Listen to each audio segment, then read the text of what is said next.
All right, let's get into it. Today, we are looking at a textile that is so much more than what it seems.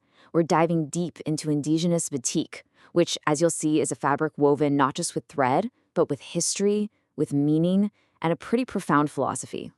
So, what if I told you that a simple piece of cloth could tell you everything about a person?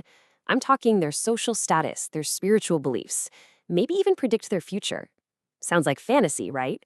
Well, in Indonesia, it's not. It's a language that's been spoken for over 1,000 years through a tradition called batik. And I promise you, once you understand it, you will never look at a pattern the same way again. To really get batik, you have to start with this one big idea. This fabric speaks. Seriously, it tells stories, it carries prayers, and it marks the most important moments of a person's life. So let's learn its language. The name itself actually gives us our first clue. The word batik comes from two Javanese words, amba, which means to write, and titik, which means dot. So put them together, and batik literally means to write with dots. See, this isn't just about making a pretty pattern, it's an act of writing, of putting meaning directly onto the cloth. Okay, so how does it work? Well, the process itself is this ancient, beautiful art form. Artists use hot wax, which they draw onto the fabric in these meticulous designs. That wax acts as a resist, right? It blocks the dye from coloring those specific areas. Then the cloth gets dyed, the wax gets removed, and they do it all over again and again, sometimes dozens of times, to create these incredibly complex and layered designs.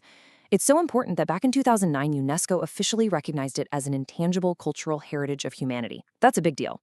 Now, this is where it gets really cool. The patterns you see, they are not just random decorations. Not at all. Every single motif carries a very specific meaning, and it's intended for a very specific purpose. It's a code. Let's start with one of the most powerful and instantly recognizable motifs out there, the parang. You can see how its design kind of looks like the waves of the ocean.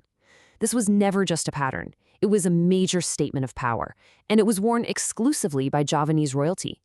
So those diagonal interlocking shapes, they represent the unstoppable waves, symbolizing power and this continuous struggle for self-improvement. And historically, this pattern was so potent that it was strictly, and I mean strictly, reserved for the Javanese royal family. If you were a commoner, you were literally forbidden from wearing it. This was, and you could say it still is, the batik of kings. Okay, so from the power of kings, we're going to pivot to the wisdom of the ages, the kawung motif. This one is one of the oldest known patterns. It's a symbol of purity that's been found on stone carvings that are over 1,000 years old. If you look closely, it's shaped like the cross-section of a palm fruit, and it symbolizes purity, perfection, and spiritual enlightenment. And its history is just staggering. Archaeologists have found versions of this exact pattern on stone carvings in Java that date all the way back to the 9th century. Think about that. When you see this motif, you are literally looking at over 1,000 years of cultural storytelling. But you know, batik isn't just about ancient history or royal power. It's also deeply personal. Take the Sidomukti pattern. This one is basically a woven prayer designed specifically for one of the biggest moments in life. Let's break down the name. Sino means to become, and Mukti means prosperous. So together, this fabric is a literal, wearable wish for the couple to have a happy and prosperous life together. It's what the bride and groom traditionally wear on their wedding day, wrapping them in this collective hope for their future. And get this. Some patterns are born from pure human emotion.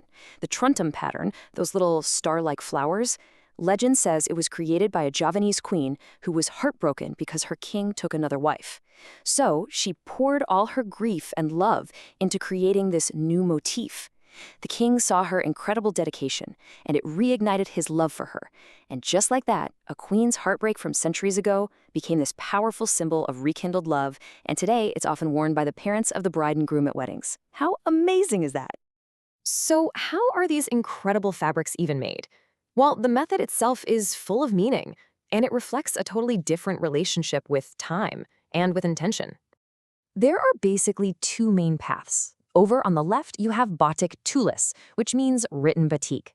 Every single line is drawn by hand with this little tool called a canting. This means every piece is a complete original. On the right, you have batik cap, or stamped batik, which uses a big copper stamp. It's way faster and more uniform. Now, both are legitimate, but batik tulis, that's considered a fine art. It's a meditation. And when I say it's a meditative practice, I am not kidding. A single piece of high-quality batik tulis can take up to 2 years to complete.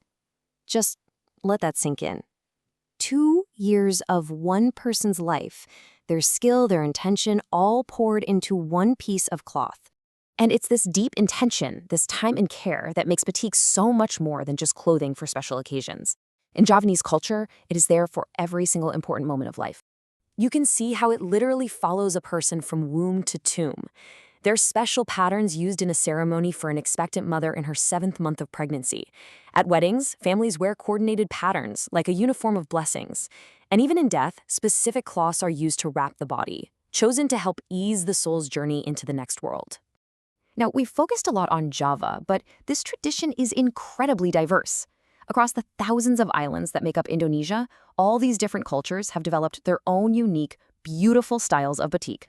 So, for example, the coastal city of Pekalongan is kind of the extrovert of the batik world. It just explodes with these bright, bold colors and floral motifs, all influenced by centuries of international trade. Then you've got Madura, which is all about these striking, high-contrast combos of red, yellow, and green. Tribun is famous for its gorgeous mega mundung, or cloud motif.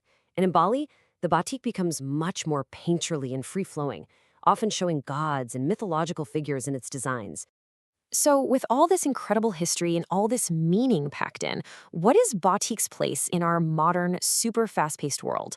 Well, it's right here that we find its most profound lesson, what I like to call the soul of slowness. Make no mistake, batik has gone global. It's all over high-fashion runways, it's on airline uniforms, it's even been worn by world leaders. But here's the thing. Its essence, its core, it remains completely untouchable by mass production. Authentic batik, especially tulis, can never be fully industrialized. It will always require human hands, human intention, and human time. There's just no machine that can replicate its soul.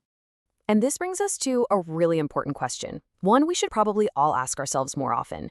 In a world of fast fashion, of instant gratification, and things made to be thrown away, what is the value of something that intentionally takes time? What is the real value of slowness? Because right now, as we speak, somewhere in a village in Indonesia, an artisan is bent over a piece of fabric, and she's not just making cloth. She is not a factory worker on an assembly line. She's writing prayers. She's encoding history. She's keeping a conversation alive that has been going on for 1,000 years.